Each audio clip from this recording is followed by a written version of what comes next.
Welcome to FBA Stoic Network News Edition, FBA Today, and today's news. $15,000 visa bonds. Why the U.S. is charging some travelers, and why FBA communities should pay attention. The U.S. government just launched a new plan that could charge some international travelers up to $15,000 before they could even step foot in the U.S. It's called the Visa Bond Pilot Program. And while it's aimed at reducing people overstaying their visa, there's more going on under the surface. Let's break this down. Starting August 20th of this year, people from certain countries is gonna have to pay a refundable bond. $5,000, $10,000, even up to $15,000 just to stay in the US on a short-term visa. If they leave the country on time, they get the money back. But if they overstay, they lose all the money. Now this will mostly affect people from poor nations like Haiti, Chad, Yemen, Eritrea, and Myanmar. Places where the US says people often stay longer than they're allowed. Now let's be real. The US been getting flooded with immigrants, especially from struggling countries. Many need help, but our systems are so overwhelmed.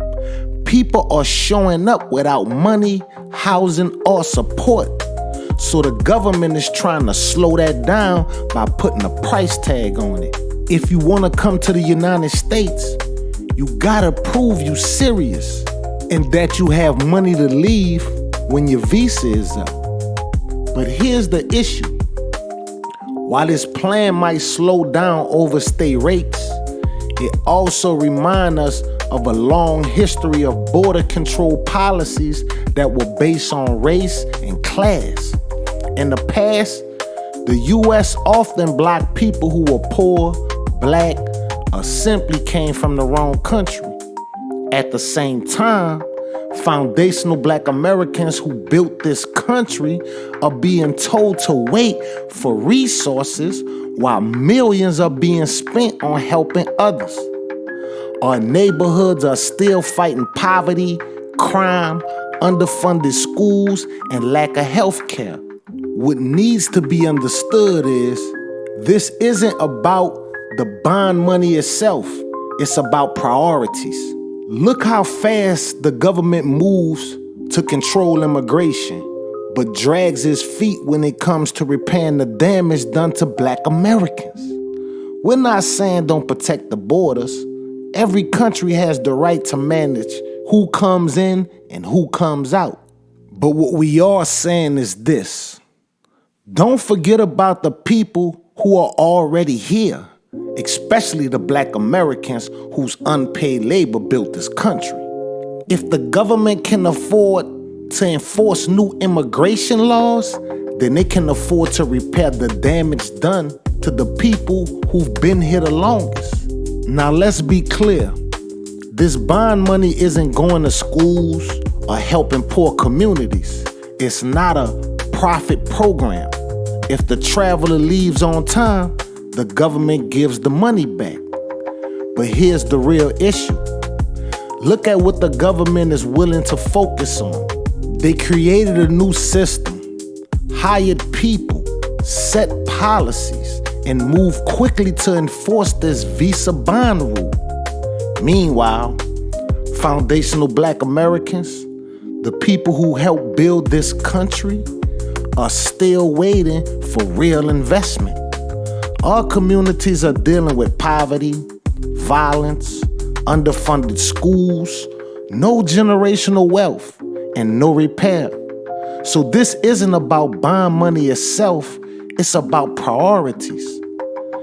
If the government can move fast to protect its borders, it can move just as fast to protect its people, especially the black Americans who've been here for generations and are still left behind. Nobody's been in America longer than foundational black Americans.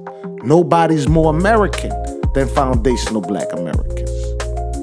So what do you think? Is this visa bond a smart move, Or is it just another policy that looks past the struggles of the FBA communities? Drop your thoughts in the comments. Share your stories if you have seen this played out in your city. And don't forget to subscribe to the channel, because FBA Today is here to tell the truth when nobody else will.